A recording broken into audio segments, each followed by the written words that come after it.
I'm going to go off on this show right here. I'm going to go off. As y'all know, Stephen A. Smith is probably the biggest voice in sports, if not the biggest, one of the biggest voices in sports media. He's certainly on the biggest show, if I'm not mistaken, or one of the biggest shows in ESPN. Stephen A. Smith's calling card on ESPN is that he is the basketball guy, right? He is, apart from the fact that he's entertaining and all of these different things, he's their biggest personality from an analyst standpoint. But he is the basketball guy, right? He's the guy that you go to when you need to get a basketball analysis, right? And that's what he hangs his hat on. He's obviously very famous for saying to tell his previous co-host, Max Kellerman, you don't know anything about basketball, that you take away your basketball card. Said the same thing to Skip Bayless on numerous occasions, right? So Stephen A. Smith touts the basketball crown for himself. So what happened? Recently, he went on a pretty big podcast, the Gilly podcast. Oh, let me just make sure I get the podcast right in case Gilly watches this show and he's like, yo, remember you didn't know the name of my podcast? I want no smoke. $1 million worth of game. Gilly, I got it right. I didn't mess it up. I paid my just due. $1 million worth of game. Huge podcast, right? Huge podcast. So he goes on there. And they're asking him a range of things, right? They're talking basketball, they're talking Kevin Durant, they're talking Kyrie Irving, et cetera, et cetera, et cetera. They then get to a point early in the interview where they ask him to rank the greatest players in NBA history. He then started off by saying he ranks Jordan number 1. And then he said he ranked LeBron number 2. Now, before we play the audio, it's worth saying that there are other people that rank LeBron number 2. It's worth saying that. However, what totally confused me and I think exposed him here was the argument that he gave. So what we want to do is we're going to play what he had to say to Gilly there, and then we're going to come back and react to it. Take a listen to that.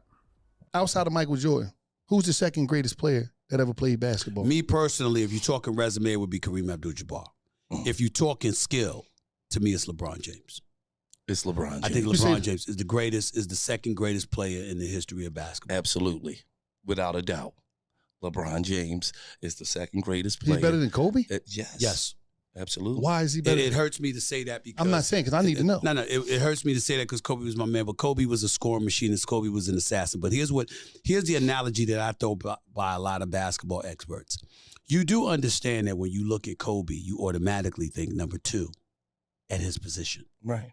Because he emulated Michael Jordan. Right. He just wasn't MJ. Right. You see what I'm saying? And so when you think about LeBron, without question, the greatest small forward that ever played the game of basketball. You look at him 6'9", 260, the versatility, the passing skills, the scoring prowess, and all of those things in between. What he brought to the table, 10 NBA Finals appearances, 4 NBA championships, will retire as the all-time leading scorer in the history of basketball.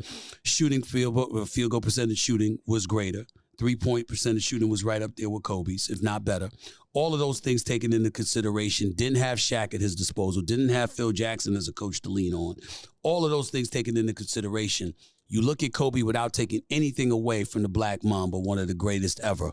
You just look at LeBron James as the Mount Rushmore, as a member of the Mount Rushmore of basketball. One of the top 4 or 5 players in the history of basketball. You've never said that about Kobe. What we've said about Kobe is that he's better than everybody but MJ at his position. When we talk about LeBron, we say the best at basketball, period. There's a different discussion. So who's your top 5? Mike, LeBron? I would tell you MJ, LeBron, Kareem. Me personally, I can't take away from Bill Russell and the 11 chips because of the times he was living in and what he had to go through, black man in Boston, Massachusetts, having to deal with all that he had to deal with, still not just leading as a player, but then a player coach and win a championship that way. And I would tell you, after I take that into consideration, I'd bring in Irvin Magic Johnson. What about KD? KD as a scoring machine talent, yes. KD as a leader, no. You got to remember, Magic Johnson's in L.A. Kareem Abdul-Jabbar, James Worthy, Byron Scott, Norm Nixon before him, Michael Cooper, Michael Thompson, all of these cats. Magic Johnson, the greatest point guard, the greatest passer in the history of basketball, was also the greatest leader because he was the one that convinced everybody there's something here for all of us. Do your job, and I do my job, and together we gonna shine and we gonna own this decade. You see, when you look at it from that perspective, what do you say about KD? I love KD. KD, good people. KD's a phenomenal player and scorer and all of that stuff. You couldn't get it done in Oklahoma City in large part because you were playing with Russell Westbrook, and we understand what that dynamic entails. You go to Golden State, perfect system for you, back-to-back championships, back-to-back MVPs. I think they would have three-peated easily. They would have swept Toronto with Kawhi Leonard if KD was healthy, all right? But then you come to Brooklyn, and for some reason, even though I think they would have beat Milwaukee a couple of years ago before Kyrie hurt his ankle, okay, the fact of the matter is when you look at all the turmoil, all the chaos that is taking place, that's part of it, bro. So you heard the arguments that he had to say, that he had to lay bare. In my honest opinion, I think those were some of the weakest points you could have ever put out to support your argument. I think his argument was weak at best. If you listen carefully, they asked him, who's the first greatest player of all time? He said Jordan. He said the second greatest, if we're talking about accomplishments, he said Kareem. If we're talking about players, he then said LeBron. And then, of course, he then began to explain why by then talking about accomplishments. But then he said, you know, what he brings to the game, which is his playmaking ability, his rebounding, his durability, his scoring. He gave those are good reasons, I believe. Then he then said, I think his Wallow asked him, he said, but LeBron better than Kobe? And then he goes, yeah, he's better than Kobe.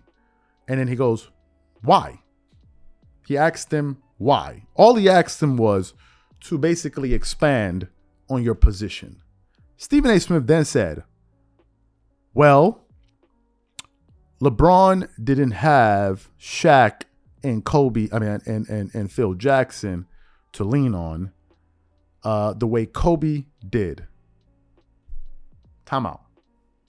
I'm going to call a timeout on that right here. Kobe Bryant won 3 championships with Shaquille O'Neal. One of the biggest knocks on Kobe after those 3 championships with Shaq was that what? We all know it. That Shaq carried you. Everybody said, oh, Shaq carried you. Shaq carried you. Then Kobe went on to not only to equal Shaq in championships when Shaq went to Miami by winning on one on his own, he then won an additional one without Shaq. And Shaq only won one more. When you look at the other 2 championships that Kobe won, Kobe had Pau. Apart from Pau Gasol, who is a Hall of Famer, and Shaq, who did Kobe have? Who? Lamar Odom? Derek Fisher? Shannon Brown? Who? Who did he have? Who's the player? Who's the other Hall of Fame player that he was winning those other championships when he went to three? Andrew Bynum? Andrew Bynum, who always had knee issues? Who made, I believe, 1 or 2 All-Star teams? Is it Andrew Bynum? Who did he have? Who? That's the first thing.